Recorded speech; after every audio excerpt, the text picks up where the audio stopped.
আসসালামু আলাইকুম। আজ সোমবার ২৮শে আশ্বিন ২০ রবিউল সানি ১৩ অক্টোবর। বাংলাদেশ বেতার রাজশাহী। স্থানীয় সংবাদ পড়ছি মাহমুদ শওকত। বর্তমান সরকার কৃষি ও কৃষকের উন্নয়নে নিরলসভাবে কাজ করে যাচ্ছে। এর অংশ হিসেবে আসন্ন রবি মৌসুমে নাটোর জেলার ৮,৪০০ কৃষককে সরিষা আবাদে কৃষি প্রণোদনা প্রদান করা হবে। এজন্য সার ও বীজ বাবদ কৃষি মন্ত্রণালয় ৪৬,২৪,০০০ টাকা বরাদ্দ প্রদান করেছে। সরকারের দেয়া প্রণোদনা সুবিধা গ্রহণ করে কৃষকরা উপকৃত হবেন এবং কৃষিতে দেশের মোট উৎপাদন বৃদ্ধিতে অবদান রাখতে পারবেন। জেলার ৭টি উপজেলা পর্যায়ে কৃষি পুনর্বাসন ও প্রণোদনা কমিটি সংশ্লিষ্ট উপজেলার উপকারভোগী ক্ষুদ্র প্রান্তিক কৃষকদের তালিকা প্রণয়ন করে। পরে জেলা কমিটি ওই তালিকা চূড়ান্ত করেছে।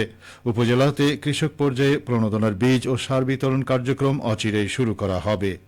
প্রণোদনার আওতায় উপকারভোগী কৃষকদের ১ বিঘা করে জমি আবাদের জন্য মোট ৮.৪ টন সরিষা বীজ এবং ৮৪ টন করে ডিএপি ও এমওপি সার প্রদান করা হবে। বগুড়া সারিয়াকান্দির হাটশেরপুর ইউনিয়নে যমুনা নদীর ভাঙন তীব্র আকার ধারণ করেছে। ৩ দিনে ৩০টির বেশি পরিবারের বসত ভিটা যমুনায় বিলীন হয়েছে। ভাঙন হুমকিতে রয়েছে হাটশেরপুর গুচ্ছগ্রামে বসবাসরত ৩০০ পরিবার। ভাঙন আতঙ্কে দিনাতিপাত করছেন ৫ গ্রামের ২০,০০০ মানুষ। উপজেলার হাটশেরপুর ইউনিয়নের হাটশেরপুর, নিজবলাইল, করমজাপাড়া, দীঘাপাড়া, চক্রতীনাথ গ্রামে যমুনা নদীর ভাঙন তীব্র আকার ধারণ করেছে। গত বছর থেকেই এখানে ভাঙন অব্যাহত রয়েছে। এছাড়া গত বছরের নদী ভাঙনের ফলে এখানে একটি গুচ্ছগ্রাম নদীতে সম্পূর্ণভাবে বিলীন হয়ে যায়। এবছরও একই এলাকায় ৩ দিন আগে থেকে ভাঙন তীব্র আকার ধারণ করেছে। বগুড়া জেলা পানি উন্নয়ন বোর্ডের উপবিভাগীয় প্রকৌশলী হুমায়ুন কবির বলেন, ভাঙন কবলিত এলাকায় জরুরি ভিত্তিতে কাজ শুরু করার ব্যবস্থা নেওয়া হবে। বগুড়ার সারিয়াকান্দির যমুনা নদীতে মা ইলিশ সংরক্ষণে অভিযান চালিয়েছে উপজেলা মৎস্য অধিদপ্তর। গতকাল উপজেলার যমুনা নদীর বিভিন্ন এলাকায় অভিযান চালিয়ে ২০ কেজি ইলিশ মাছ জব্দ করা হয়েছে। একই অভিযানে ৫০ পিস নিষিদ্ধ চায়না দুয়ারি জাল, ১,০০০ মিটার কারেন্ট জাল এবং ৫০০ মিটার ইলিশ জাল জব্দ করা হয়। দিনব্যাপী অভিযানের নেতৃত্ব দেন বগুড়া জেলা মৎস্য কর্মকর্তা কালীপদ রায়। এ সময় উপস্থিত ছিলেন সারিয়াকান্দি উপজেলা মৎস্য কর্মকর্তা মুর্শিদা খাতুন, থানার উপপরিদর্শক মোহাম্মদ সুমন। অভিযান শেষে হযরত মুআজ বিন আফরা রাদিয়াল্লাহু তাআলা আনহু কওমি মাদ্রাসা ও এতিমখানায় ১৫ কেজি এবং দারুল এহসান হাফিজিয়া কওমি মাদ্রাসায় ৫ কেজি জব্দকৃত ইলিশ মাছ সরবরাহ করা হয়। এরপর জব্দকৃত নিষিদ্ধ জালগুলো উপজেলার কালীতলা ঘাটে জনসম্মুখে পুড়িয়ে ধ্বংস করা হয়। এ বিষয়ে বগুড়া জেলা মৎস্য কর্মকর্তা কালীপদ রায় জানান, মা ইলিশ সংরক্ষণ আইন বাস্তবায়ন করতে চলমান ২২ দিনের অভিযান অব্যাহত থাকবে। চাঁপাইনবাবগঞ্জে মাদক ব্যবসায়ী জুয়েল মেম্বার সহ ২ জনের যাবজ্জীবন কারাদণ্ড দিয়েছেন আদালত। সেই সাথে ২০,০০০ টাকা করে অর্থদণ্ড অনাদায়ে আরও ৬ মাসের কারাদণ্ডাদেশ প্রদান করা হয়েছে।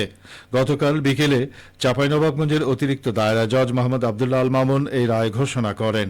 দণ্ডপ্রাপ্তরা হলেন চাঁপাইনবাবগঞ্জ সদর উপজেলার চর বাগডাঙ্গা ইউনিয়ন পরিষদের সদস্য ও ফাটাপাড়া মালবাগডাঙ্গা গ্রামের জুয়েল রানা। অপরজন হলেন চাঁপাইনবাবগঞ্জ পৌরসভার বালুবাগান মহল্লার ভাড়াটিয়া ববিতা খাতুন। রায় ঘোষণার সময় ববিতা আদালতে উপস্থিত থাকলেও ইপি মেম্বার জুয়েল রানা পলাতক রয়েছেন। উত্তরাঞ্চলের শাকসবজি চাষের প্রধান এলাকা হিসেবে পরিচিত বগুড়ার শিবগঞ্জ উপজেলা। ভালো দাম পাওয়ার আশায় এই অঞ্চলের কৃষকেরা আগামী শীতকালীন সবজি চাষে ব্যস্ত সময় পার করছেন। চাষিরা কেউ চারা রোপণ করছেন, কেউ নিড়ানি দিয়ে আগাছা পরিষ্কার করছেন, কেউ পরিচর্যা করছেন। বেশি লাভের আশায় তারা আগেভাগেই ফুলকপি, মূলা, শিম, বাঁধাকপি, টমেটো, লাল শাক, পালং শাক, পুঁই শাক, বিভিন্ন শীতের সবজি চাষ করছেন। শীত শুরুর আগেই বাজারে সবজি তুলতে পারলে ভালো দাম পাওয়া যাবে, এই আশায় আগাম সবজি চাষে কৃষকদের আগ্রহ বেড়েছে। উপজেলা কৃষি অফিস সূত্রে জানা যায়, এবার উপজেলায় রবি শস্য চাষ করা হয়েছে ২,১২০ হেক্টর জমিতে। উৎপাদন লক্ষ্যমাত্রা ধরা হয়েছে ৪৪,১২৬ মেট্রিক টন।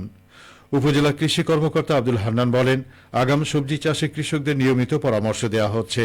আবহাওয়া অনুকূলে থাকায় বর্তমানে আগাম রবি সবজির অবস্থা বেশ ভালো এবং ফলনও ভালো হবে। খেলার খবর ফুটবল। সিরাজগঞ্জ জাতীয় ফুটবল চ্যাম্পিয়নশিপ 2025 এর সিরাজগঞ্জ ও ময়মনসিংহ জেলা দলের খেলা অনুষ্ঠিত হয়েছে।